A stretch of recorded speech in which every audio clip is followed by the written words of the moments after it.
அக்குபஞ்சர்ல முடி வளர்ச்சி சாத்தியமா? நம்ம உடம்புல முடி அப்படிங்கிறதும் சரி, நகம் அப்படிங்கிறதும் சரி, இறந்த செல்களோட கூட்டமைப்பு தான் அப்படிங்கிறது நம்ம எல்லாருக்குமே தெரியும். இது தெரிஞ்சும் நம்ம என்ன பண்றோம் அப்படின்னா அதை மறந்துடுறோம். அப்போ அந்த செல்களோட கூட்டமைப்பு, இறந்த செல்களோட கூட்டமைப்பு உடல்ல தேவையில்லை, இதுக்கு மேல இந்த செல்கள் கழிவு அப்படின்னு சொல்லி ஆனதுக்கு அப்புறம் அந்த செல்கள் வெளியே நகர்த்தப்படுது. அது முடியாவும் நகங்களாகவும் வளர ஆரம்பிக்குது. அப்போ உடம்புல ரெஜுவினேஷன், அதாவது வளர்சிதை மாற்றம் ஏற்படாத பட்சத்துல தான் முடி உதிர்தல் நடக்குது, வழுக்கை ஏற்படுது. வளர்சிதை மாற்றம் ஏன் ஏற்படலை அப்படின்னா நம்மளோட முறைகேடான வாழ்க்கை முறை, முறைகேடான உறக்கம், முறைகேடான உணவு முறை. இங்கே உணவு முறை அப்படின்னோடனே நம்ம மனம் அப்படியே தேடி அலையும். பீஸா சாப்பிடக்கூடாது, பர்கர் சாப்பிடக்கூடாது, உடனே ஆர்கானிக் ஃபுட்ஸ் தான் சாப்பிடணும், அந்த மாதிரியான ஒரு மனச்சிந்தனைக்குள்ளே போய் திரும்ப சிக்கிக்கும் மனசு.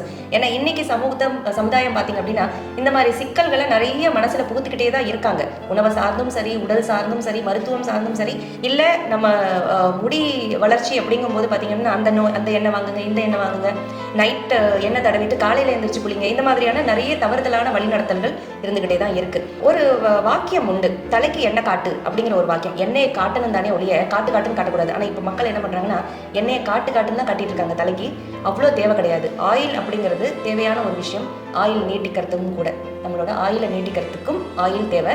அந்த ஆயில் எவ்வளோ யூஸ் பண்ணணும், எப்படி யூஸ் பண்ணணுங்கிற ஒரு முறை இருக்குது. அந்த முறைப்படி தான் யூஸ் பண்ணணும். அதுக்கு மேற்பட்டு யூஸ் பண்ணுற அத்தனை ஆயிலுமே இந்த கழிவு தேக்கத்தின் முறையில் ஒரு கழிவு தேக்கமா அது ஆட் ஆன் ஆகுது அப்படிங்கிறத இங்கே நீங்கள் புரிஞ்சுக்கணும். ஸோ அக்குபஞ்சர் முறையில் இந்த வளர்சிதை மாற்றம் ஏற்படும் போது முடி வளர்ச்சி அப்படிங்கிறது வழுக்கையிலும் சாத்தியமே.